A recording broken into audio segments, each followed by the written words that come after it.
Irmãos, o que eu vou compartilhar agora mexe com a nossa fé, mexe com a nossa mente e, principalmente, mexe com o nosso coração.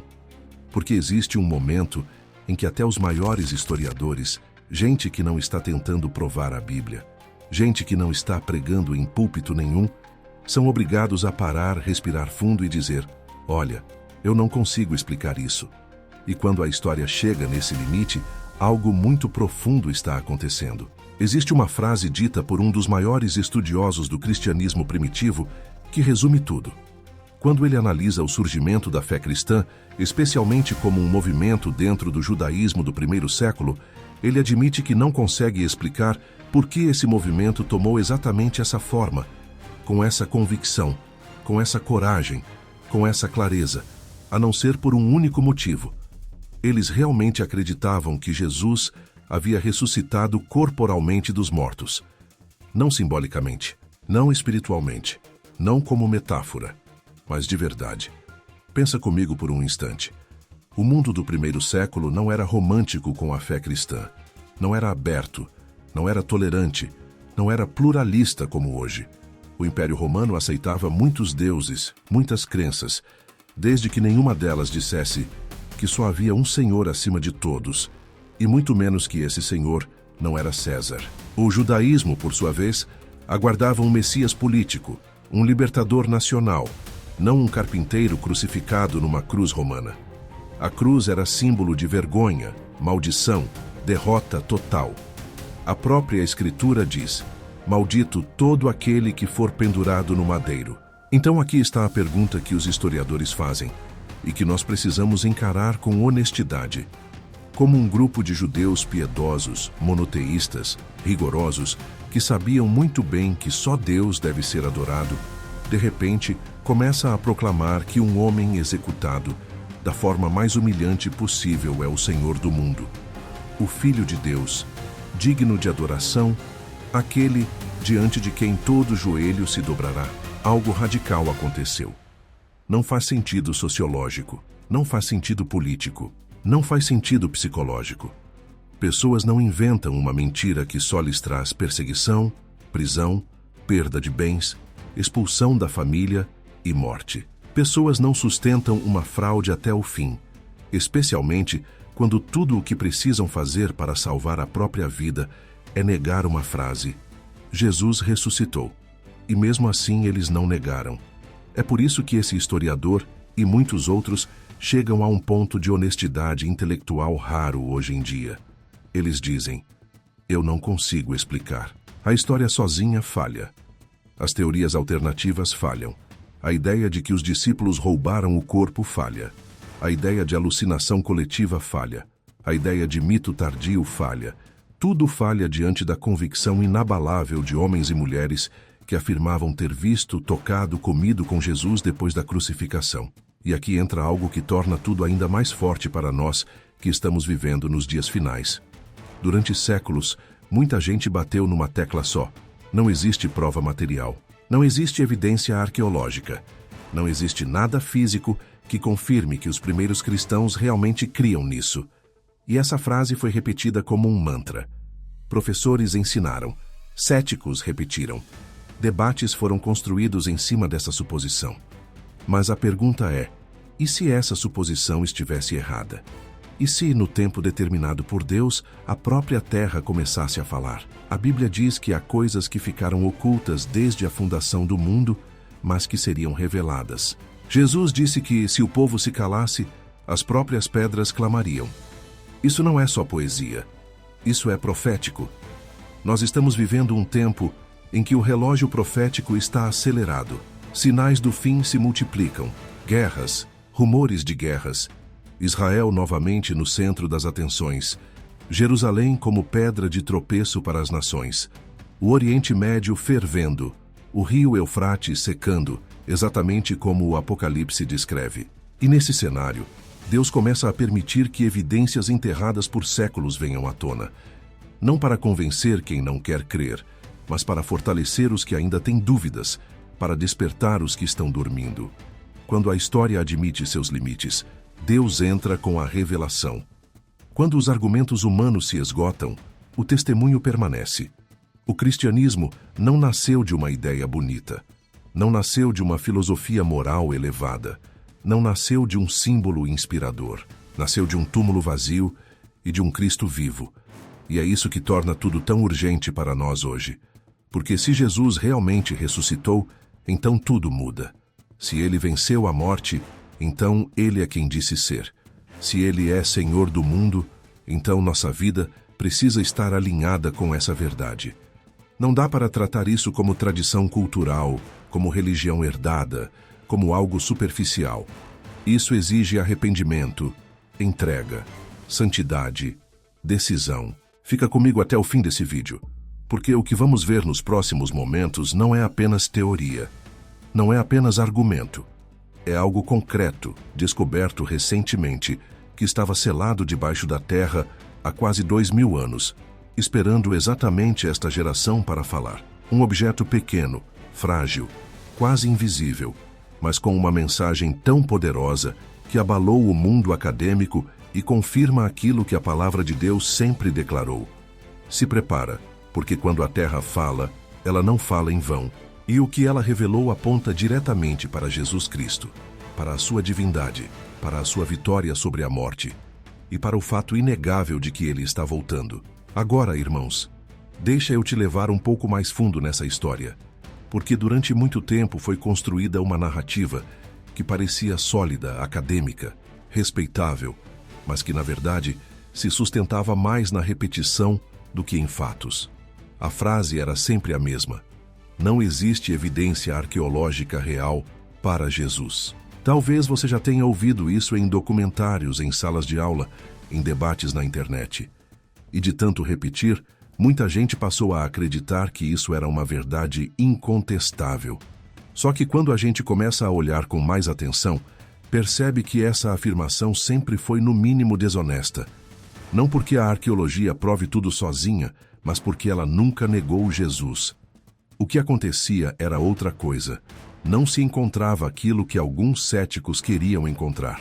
Eles esperavam uma placa dizendo: aqui Jesus ressuscitou, ou um monumento romano exaltando Cristo. Isso nunca fez sentido, porque o cristianismo nasceu perseguido, marginalizado, empurrado para as catacumbas, para as sombras do império. Mesmo assim, por séculos, a ideia de que não há provas foi usada como uma muleta intelectual para justificar incredulidade. Historiadores repetiam, professores ensinavam, estudantes absorviam, e a fé cristã era tratada como algo que só poderia existir no campo do subjetivo, do simbólico, da experiência pessoal. Mas isso ignora um detalhe fundamental. O cristianismo sempre fez afirmações históricas. Ele diz que algo aconteceu no tempo, no espaço, sob governos específicos, em lugares reais. Quando o Novo Testamento fala de Jesus, ele não fala como mito. Ele cita governadores, imperadores, cidades, datas aproximadas. Ele fala de Pôncio Pilatos, de Herodes, de César. Ele ancora a fé na história. E isso incomodava. Porque se a fé está ligada à história, então ela pode ser investigada. E se pode ser investigada, pode ser confirmada. O problema é que durante muito tempo a arqueologia disponível era limitada. Escavações eram menos precisas. Tecnologias não existiam. Objetos extremamente frágeis simplesmente não podiam ser estudados sem serem destruídos. Então, muita coisa permanecia enterrada, literalmente e simbolicamente. Mas Deus não trabalha com pressa. Ele trabalha com propósito. Enquanto isso, os argumentos contra o cristianismo se tornavam cada vez mais previsíveis. Diziam que os primeiros cristãos não viam Jesus como Deus. Diziam que a divindade de Cristo foi uma invenção posterior, fruto de debates políticos imposta por concílios. Diziam que o cristianismo primitivo era confuso, fragmentado, sem clareza teológica. Só que essas ideias sempre tiveram um problema. Elas não explicam a coragem dos cristãos. Ninguém morre por uma metáfora. Ninguém enfrenta leões, tortura, crucificação e perda total por uma teologia indefinida. O que sustentava aquelas comunidades não era uma tradição vaga, mas uma convicção absoluta. Eles criam que Jesus estava vivo, que ele era o Filho de Deus, e que negar isso era negar a própria verdade. E é aqui que a arqueologia começa a incomodar, porque aos poucos descobertas vão surgindo que não se encaixam na narrativa cética. Inscrições, símbolos, grafites, textos, cartas, não como provas isoladas, mas como peças de um quebra-cabeça que aponta sempre para a mesma direção. Os cristãos primitivos criam exatamente no Jesus apresentado pelos evangelhos. Só que ainda faltava algo. Faltava uma confissão clara, direta, inegável, fora do texto bíblico, que mostrasse sem rodeios o que um cristão comum acreditava. Não um bispo famoso, não um teólogo, um homem comum, um crente anônimo, alguém que não estava escrevendo para convencer ninguém, mas apenas vivendo sua fé. E foi exatamente isso que Deus preservou debaixo da terra. Algo tão pequeno que poderia passar despercebido. Algo tão frágil que ninguém ousou tocar por décadas. Algo que não foi feito para debate acadêmico, mas que hoje confronta o mundo inteiro. Percebe como isso muda tudo? A discussão deixa de ser "a Bíblia diz" contra "os céticos dizem". Agora, a própria terra entra na conversa. Um objeto real, enterrado num túmulo real, de um homem real, vivendo num tempo real de perseguição real. Não é mais teoria, é testemunho. E isso nos ensina algo muito sério para os dias finais. Deus não depende dos nossos argumentos para sustentar a verdade. Ele permite o questionamento. Ele permite o ceticismo. Mas no tempo certo, ele traz à luz aquilo que estava oculto. Assim como no Apocalipse, selos são abertos no tempo determinado. Também na história, evidências são reveladas quando o mundo está pronto para ouvi-las. E agora, a pergunta não é mais se existe evidência. A pergunta é: o que vamos fazer com ela? Porque evidência não salva ninguém. O que salva é a resposta do coração. E no próximo passo dessa jornada, nós vamos descer literalmente a uma sepultura esquecida pelo tempo, onde um detalhe aparentemente insignificante aguardava quase 2000 anos para falar. E quando ele falar, irmãos, vai ficar impossível dizer que os primeiros cristãos não sabiam em quem estavam crendo. Agora, irmãos, deixa eu te levar exatamente para o lugar onde essa história muda de tom. Não estamos mais falando de ideias, nem de teorias, nem de debates em salas de aula. Estamos falando de terra, de ossos, de túmulo, de silêncio. Porque foi em um lugar esquecido, longe dos grandes centros do Império Romano, que Deus permitiu que algo guardado por séculos viesse à luz. Muito antes de Frankfurt ser essa cidade moderna, financeira, conhecida no mundo inteiro, aquela região fazia parte da fronteira norte do Império Romano, um território chamado Germânia Superior. Ali ficava uma cidade chamada Nida, um centro de comércio, de passagem de soldados, de mistura cultural. Romanos, povos locais, comerciantes, militares, todos convivendo sob o domínio de Roma.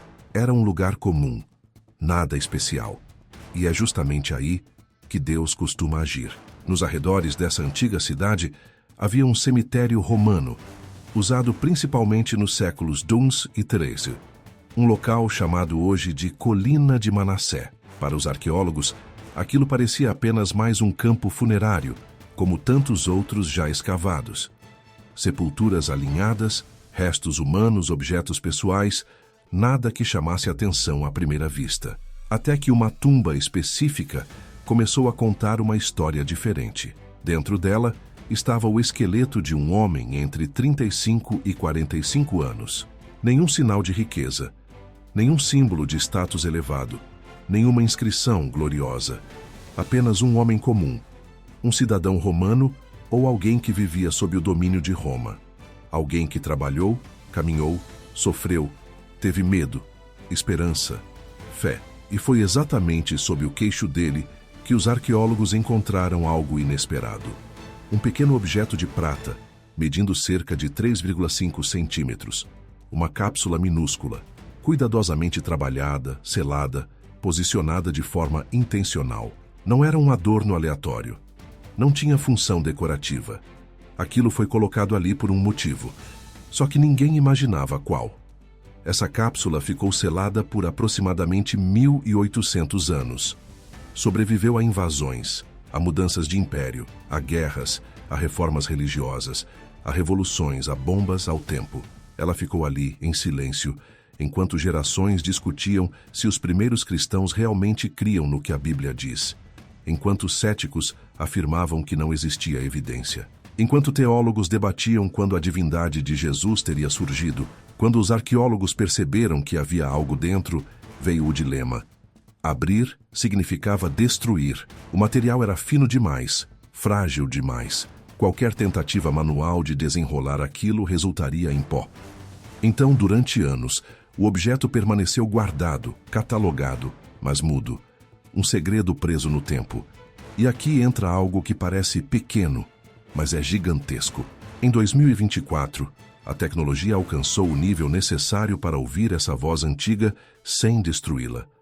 No Centro Arqueológico de Mainz, cientistas utilizaram tomografia computadorizada de alta resolução para desenrolar virtualmente a lâmina de prata, camada por camada, letra por letra. Aquilo que nenhum dedo humano podia tocar, a tecnologia revelou.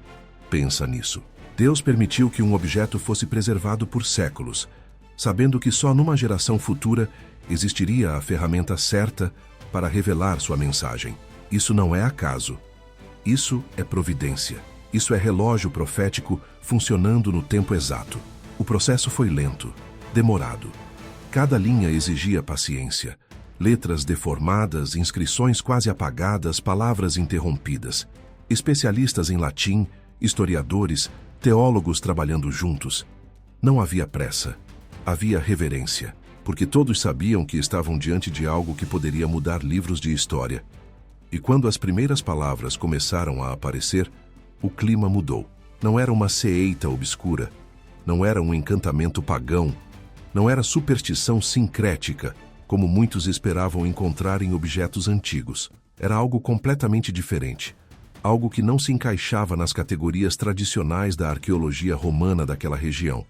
Ali, dentro de uma tumba esquecida, estava escondida uma confissão de fé, não escrita para o mundo, não destinada a ser lida por multidões, mas escrita para Deus, escrita para proteger, fortalecer, lembrar quem aquele homem era e a quem ele pertencia. E isso nos leva a uma pergunta profunda para os dias de hoje. Quantas coisas Deus já colocou em nossa vida, aparentemente pequenas, silenciosas, escondidas, que só no tempo certo revelam seu verdadeiro propósito? Quantas verdades ficam seladas até que o coração esteja preparado para recebê-las? Essa tumba não gritava, ela sussurrava, e esperou quase 2000 anos para ser ouvida. No próximo passo dessa jornada, nós vamos ouvir exatamente o que aquela lâmina de prata dizia. E quando você ouvir, vai entender por que essa descoberta abalou o mundo acadêmico e por que ela confirma, sem rodeios, aquilo que os primeiros cristãos sempre proclamaram. O silêncio da sepultura estava prestes a ser quebrado, e a mensagem que saiu dela atravessou séculos para chegar exatamente até nós. Irmãos, quando aquela lâmina de prata finalmente começou a ser desenrolada diante dos olhos dos pesquisadores, algo mudou no ambiente. Já não era mais apenas um trabalho técnico, arqueológico, frio. Havia um peso, um silêncio respeitoso, porque o que estava surgindo ali não era um simples texto antigo, era a voz de um cristão do século III, atravessando o tempo para declarar em quem ele cria. As letras eram pequenas, irregulares, marcadas pelo tempo. Não estavam ali para impressionar ninguém. Não eram elegantes. Eram sinceras. E à medida que as palavras iam sendo identificadas, linha por linha, os estudiosos perceberam que estavam diante de algo absolutamente extraordinário. Não era uma oração genérica. Não era uma invocação vaga ao divino. Era uma confissão cristológica clara, direta, ousada. O texto começa invocando santidade, reconhecendo o Deus verdadeiro. Em seguida, faz algo que nenhum judeu faria se não tivesse absoluta convicção. Chama Jesus Cristo de Filho de Deus e Senhor do mundo. Para quem vive hoje, isso pode parecer comum, mas para aquele tempo, isso era explosivo, isso era perigoso, isso era uma declaração de guerra espiritual e política. Chamar Jesus de Senhor do mundo significava negar que César fosse o Senhor. Significava afirmar que acima do Império Romano Acima dos deuses pagãos, acima da força militar, existia um rei ressuscitado, um judeu crucificado que venceu a morte. Essa frase, irmãos, não é teologia desenvolvida em concílios, é fé vivida no meio da perseguição. E então vem algo ainda mais impactante.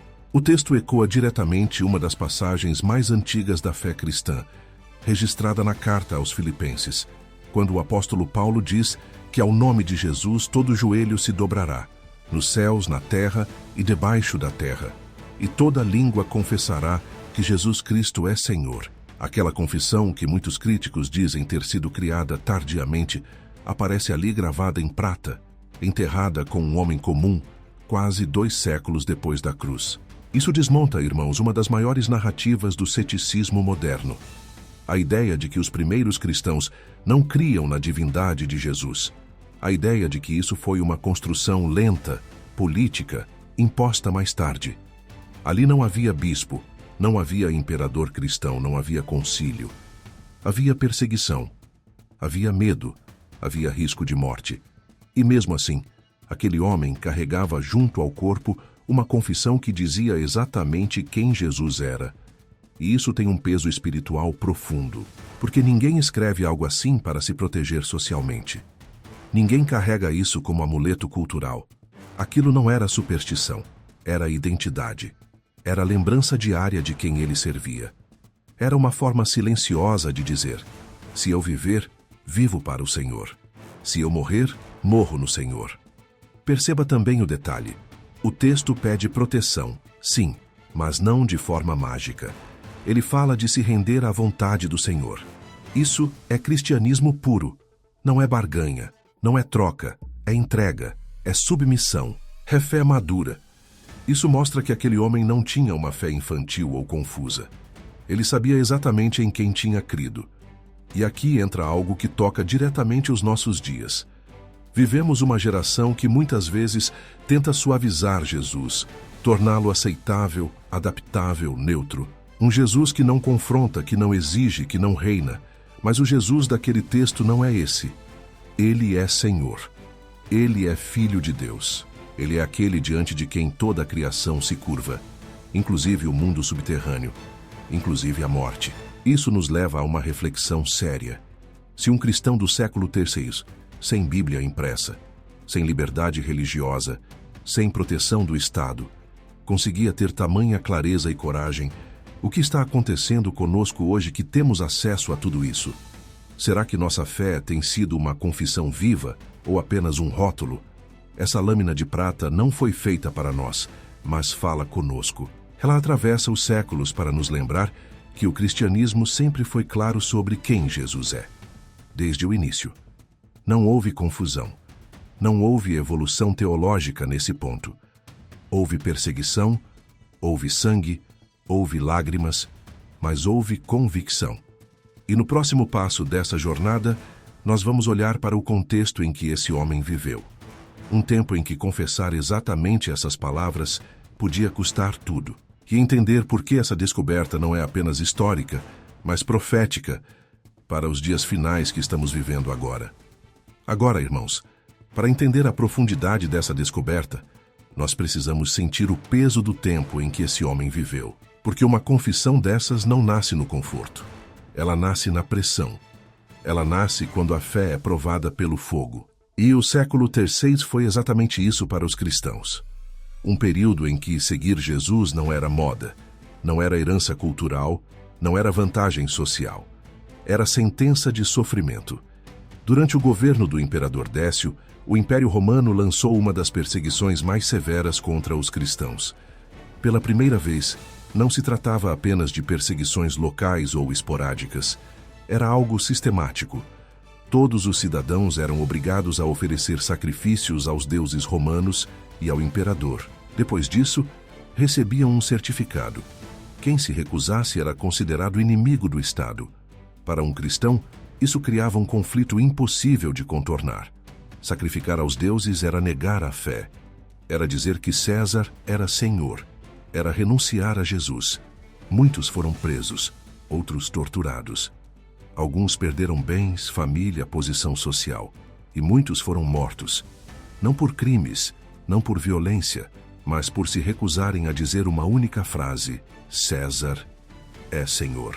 É nesse contexto que aquele homem carregava a sua lâmina de prata.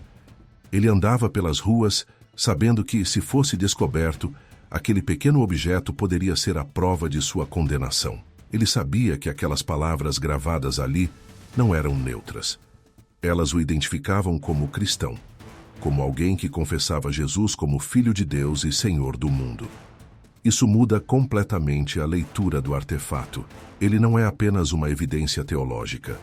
Ele é um testemunho de coragem. Ele mostra que aquela fé não era superficial. Não era herdada. Era escolhida. Escolhida todos os dias. Cada vez que ele colocava aquela cápsula junto ao corpo, ele estava reafirmando sua decisão. E aqui está algo que a história não consegue explicar sozinha. O que leva alguém a manter uma confissão que só traz perda? O que sustenta alguém diante da ameaça constante da morte? Não é tradição, não é cultura. É convicção absoluta. Eles realmente criam que Jesus venceu a morte. Eles criam que mesmo que o corpo fosse destruído, a vida continuaria. Eles criam na ressurreição. Essa é a mesma fé que o apóstolo Paulo expressa quando diz que, se Cristo não ressuscitou, é vã a nossa fé. Os primeiros cristãos sabiam disso.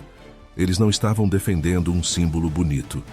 Eles estavam afirmando um fato que tinha transformado suas vidas. Algo tão real que valia mais do que a própria sobrevivência. E isso confronta diretamente a nossa geração.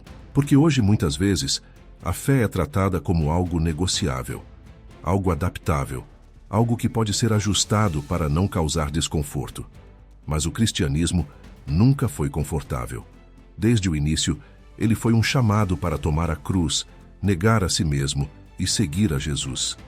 Esse homem anônimo enterrado em Nida não escreveu um livro, não pregou para multidões, não liderou uma igreja famosa, mas o testemunho dele atravessou os séculos com mais força do que muitos discursos modernos, porque ele viveu aquilo que cria e morreu possivelmente com essa confissão junto ao corpo.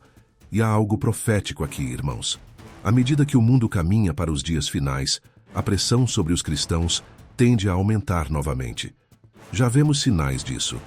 Intolerância à fé bíblica, tentativas de silenciar o nome de Jesus, exigências de conformidade com sistemas que negam valores do reino. A pergunta que essa descoberta nos faz é simples, mas profunda. O que estamos dispostos a carregar quando confessar Jesus voltar a ter um preço? Aquele homem não sabia que sua fé seria estudada 2000 anos depois. Ele não imaginava que sua confissão seria lida por historiadores, teólogos e milhões de pessoas. Ele apenas foi fiel, e Deus cuidou do resto. Deus preservou aquele testemunho como um sinal para nós. No próximo passo, vamos entender como essa descoberta muda completamente o mapa do cristianismo primitivo.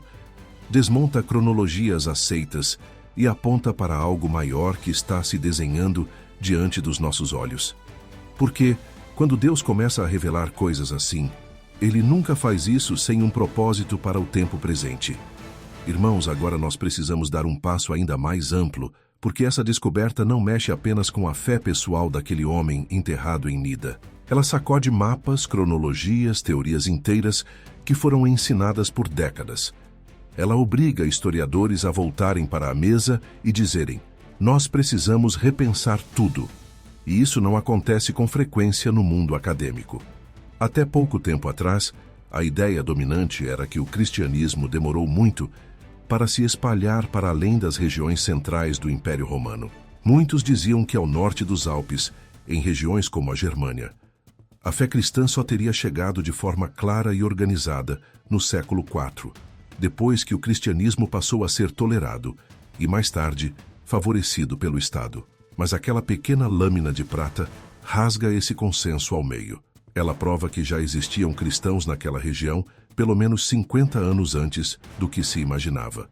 E não apenas cristãos nominais, mas cristãos teologicamente conscientes. Pessoas que sabiam quem Jesus era, que conheciam confissões apostólicas, que carregavam textos alinhados com as cartas do Novo Testamento.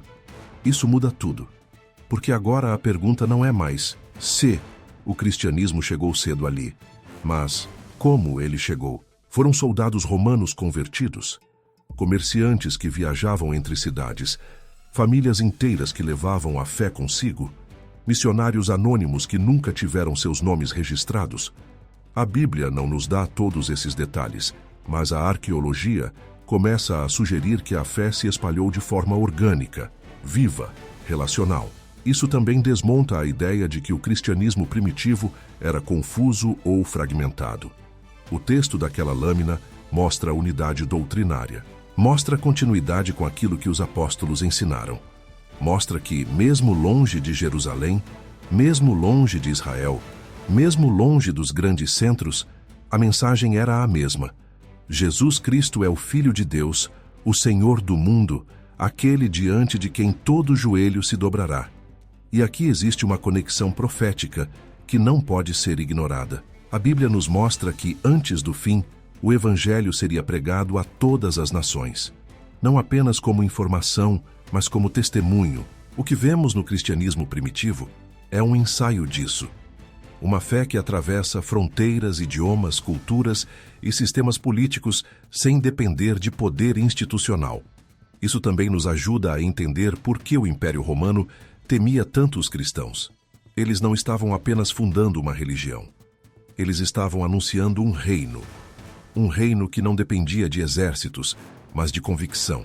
Um reino que crescia mesmo quando tentavam esmagá-lo. Um reino que não precisava de templos luxuosos, porque habitava no coração das pessoas. Quando olhamos para o mundo de hoje, irmãos, vemos algo semelhante se formando. O sistema global tenta uniformizar pensamentos, crenças, valores.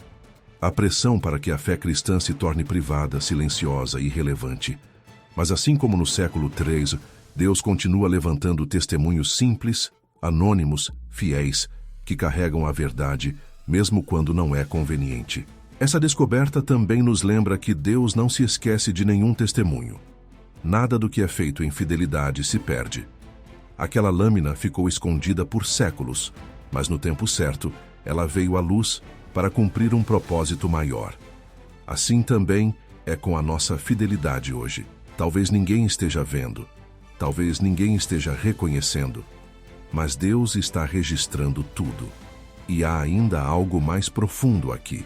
À medida que nos aproximamos dos dias finais, o Espírito Santo começa a alinhar peças, descobertas, acontecimentos, sinais, tudo apontando para a mesma verdade. Jesus sempre foi quem disse ser. O mundo pode tentar reescrever a história, relativizar a fé, diluir o Evangelho, mas a verdade permanece. Essa lâmina de prata não aponta apenas para o passado. Ela aponta para o futuro.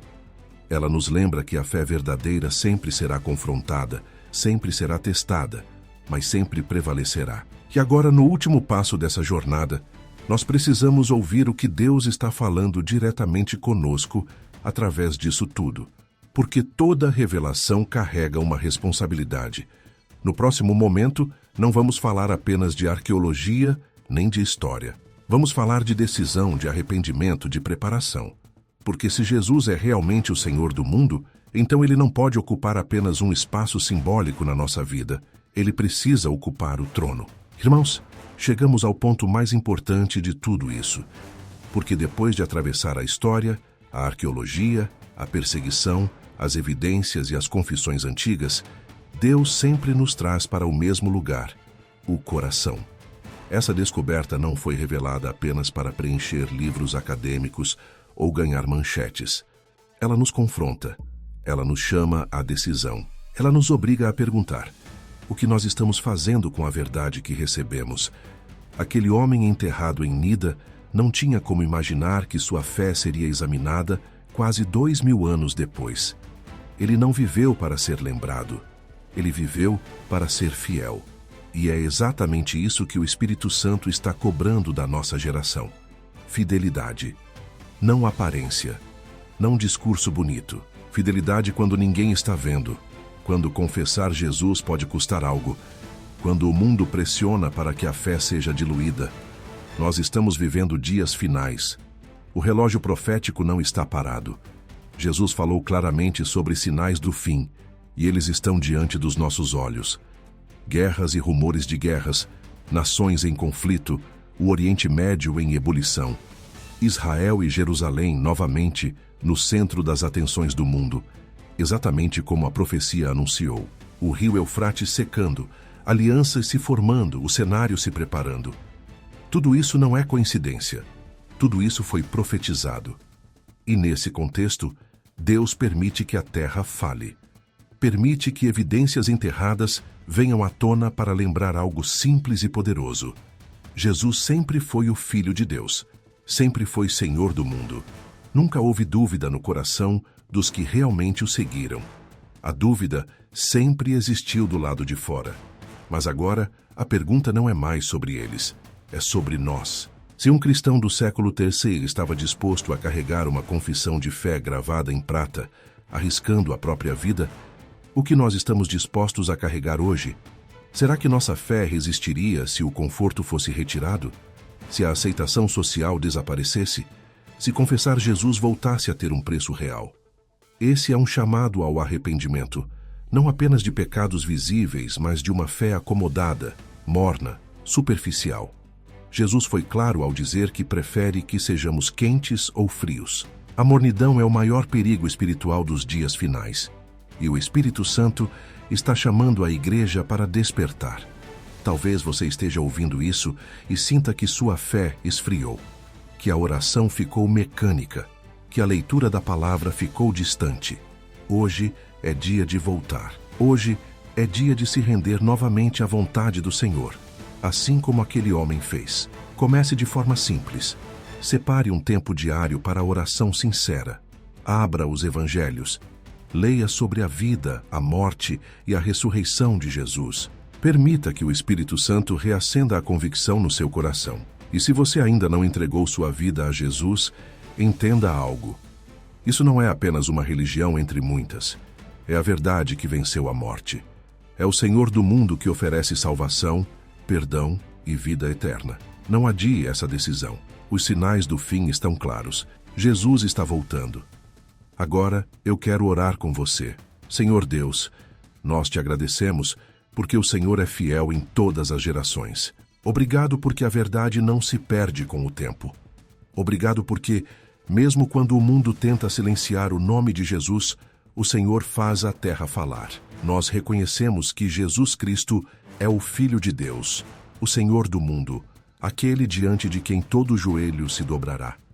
Perdoa-nos, Senhor, pelas vezes em que fomos mornos, acomodados, distraídos. Desperta o nosso coração, renova a nossa fé.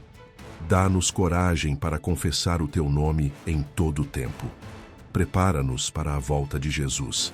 Em nome de Jesus, amém. Se essa mensagem falou com você, eu te convido a escrever nos comentários o que Deus ministrou ao seu coração. Compartilhe esse vídeo com alguém que precisa despertar espiritualmente. Se inscreva no canal e ative as notificações, porque estamos vivendo dias urgentes e você precisa estar preparado.